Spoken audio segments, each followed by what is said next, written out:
নারীর নিরাপত্তার কথা চিন্তা করে বর্তমান সরকার পিঙ্ক কালারের বাস রাস্তায় নামিয়েছেন। কিন্তু বিষয় হলো, এই পিঙ্ক কালারের বাস শতভাগ কি নারীকে নিরাপত্তা দিতে পারবে? এই বিষয়ে কিছু আমরা বিশ্লেষণ করব। তার পূর্বে অত্যন্ত দুঃখ আর আফসোসের সাথে বলতে চাই, নিঃসন্দেহে সরকারের এই উদ্যোগ পিঙ্ক কালারের বাস নারীদের জন্য, শুধুমাত্র নারীদের জন্য এইটা ব্যবস্থা করেছে। নিঃসন্দেহে এটা প্রশংসার দাবিদার, নিঃসন্দেহে এটা সুন্দর একটা উদ্যোগ গ্রহণ করেছেন। কিন্তু তাদের জন্য দুঃখ আর আফসোস লাগে, যারা যারা এই কথা বলে যে এই জীর্ণ শীর্ণ পুরনো রং করা নাই, রং চটা, এই সেই এই সমস্ত কথা এইখানে এখন বলার কি দরকার রে ভাই? একটা সুন্দর উদ্যোগ নিয়েছে, প্রশংসা করেন, শুকরিয়া আদায় করেন, সামনে ভালো ভালো পরামর্শ থেকে সেগুলো আপনি বলেন। কিন্তু আগে আপনি নিরাশ হচ্ছেন কেন? আপনি নোংরা কমেন্ট করছেন কেন? এটা প্রচার করছেন কেন?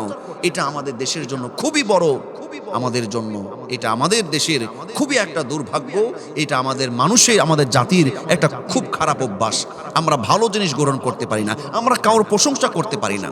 আর একটা দৃশ্য দেখলাম যে নারী পুরুষ যেই সমস্ত সাধারণ যে বাসগুলো চলাফেরা করে, এইখানে দেখলাম যে পিঙ্ক কালার বাস নামার পরে একজন নারী ওই সাধারণ বাসে, পুরুষদের বাসে উঠতে যাচ্ছিল, কিন্তু কন্ট্রাক্টর সুপারভাইজার তাকে নিল না, তাকে নিল না। তার কারণ, তোমাদের পিঙ্ক কালার বাস আছে, তার চিন্তা ভাবনা এরকম, তুমি সেইখানে যাও। কেন রে ভাই? আপনার আমার মা বোনের কথা চিন্তা করেই তো সরকার এই সিদ্ধান্ত গ্রহণ করেছে। তবে আপনি কেন হতাশ? আপনি কেন হতাশ? তবে এইখানে কোটি জনতার মনে একটাই প্রশ্ন, আসলেই এই পিঙ্ক কালারের বাসই কি, এই বাস কি আসলে নারীর সম্মান, নারীর নিরাপত্তা 100% কি নিশ্চিত করতে পারবে? আমাদের সেই কথা মনে পড়ে যায়, রামিসা হত্যার কথা মনে পড়ে যায়। মাননীয় প্রধানমন্ত্রী সরকার যেখানে রামিসা হত্যার বিষয়ে সরাসরি প্রধানমন্ত্রী হস্তক্ষেপ করেছিলেন, একটা রায়ও এসেছে, কিন্তু 1 মাসের মধ্যে এখনো পর্যন্ত এই বিচারের আমরা পূর্ণ কার্যকর দেখতে পারি নাই। এই জন্য আমি বলবো, আমি বিনয়ের সাথে আমি বলতে চাই, শুধুমাত্র পিঙ্ক কালারের বাস দিয়েই নারীর পূর্ণ সম্মান, নারীর নিরাপত্তা নিশ্চিত করা সম্ভব নয়। সবচাইতে বড় বিষয় হলো নারীর সম্মান, নারীর ইজ্জত, নারীর শতভাগ নিরাপত্তা নিশ্চিত করার জন্য অবশ্যই সঠিক ন্যায় নীতিবান কোরআনের বিচার আগে বাস্তবায়ন করতে হবে। কেউ চুরি করলে, কেউ ধর্ষণ করলে, কেউ ডাকাতি করলে, কেউ খুন করলে, এর সঠিক বিচার আপনি 2-4টা বিচার বাইতুল মোকাররমের সামনে করেন, সমস্ত খুন বন্ধ হয়ে যাবে, সমস্ত ধর্ষণ বন্ধ হয়ে যাবে, নারীর সম্মান তারা ফিরে পাবে। আল্লাহ সুবহানাহু ওয়া তাআলা তিনি এই জন্য বলেন, والسارق والسارقة فاقطعوا أيديهما جزاء بما كسبا نكالا من الله والله عزيز حكيم। চোর নারী কিংবা পুরুষ হোক, তার শাস্তি হিসাবে তার হাতটা কর্তন করে দাও। একটা চোরের শাস্তি যদি আপনি দেখাতে পারেন কোরআনী বিচার দিয়ে, একটা ধর্ষকের শাস্তি যদি বাইতুল মোকাররমের সামনে কোরআন দিয়ে আপনি বাস্তবায়ন করতে পারেন, তাহলে দেখবেন 100% নারীর নিরাপত্তা নিশ্চিত হবেই হবে ইনশাআল্লাহ। কিন্তু সমস্যাটা কোথায়?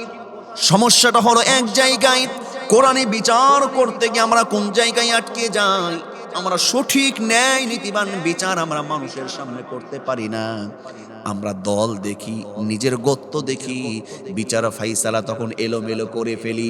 কিন্তু আল্লাহ সুবহানাহু ওয়া তাআলা তিনি বলেন, ইন্নাল্লাহা ইয়া'মুরুকুম أن تؤدوا الأمانات إلى أهلها وإذا حكمتم بين الناس أن تحكموا بالعدل إن الله نعم ما يعظكم به إن الله كان سميعا بصيرا।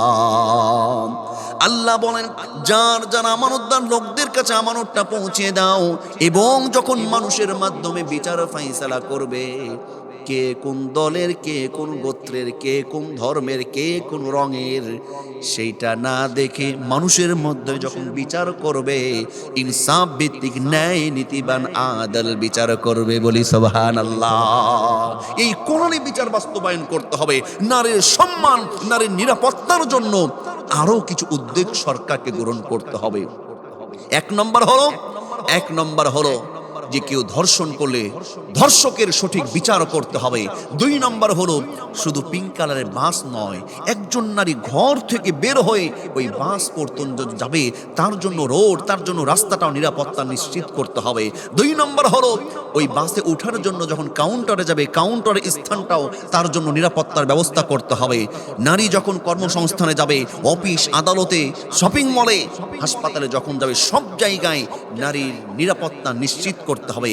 আরেকটি বিষয় হলো এই বাসের একটা চমৎকার বৈশিষ্ট্য আমার কাছে যেটা সবচাইতে বেশি ভালো লেগেছে, সেটা হলো এই বাসের একটা অনন্য বৈশিষ্ট্য হলো এই বাসের ড্রাইভার, কন্ট্রাক্টর এবং যাত্রীরা শুধুমাত্র নারী হবে। এই সুন্দর প্রশংসার উদ্যোগকে আমরা স্বাগত জানাই। সাথে সাথে আরো অনুরোধ করতে চাই, বিভিন্ন সেক্টর রয়েছে, অফিস, আদালত, হাসপাতাল, ক্লিনিক, চিকিৎসালয়, বিভিন্ন সেক্টর রয়েছে। সেই জায়গায় আমি বলবো নারী পুরুষের যে ফিক্সিনগুলো রয়েছে, এই ফিক্সিন আপনি ভেঙে ফেলুন। সেইখানে নারীদের জন্য আলাদা আলাদা ইসলামী শরিয়া মোতাবেক কর্ম চাকরি করার ব্যবস্থা সুন্দরভাবে ইসলামী শরিয়া মোতাবেক ব্যবস্থা করুন।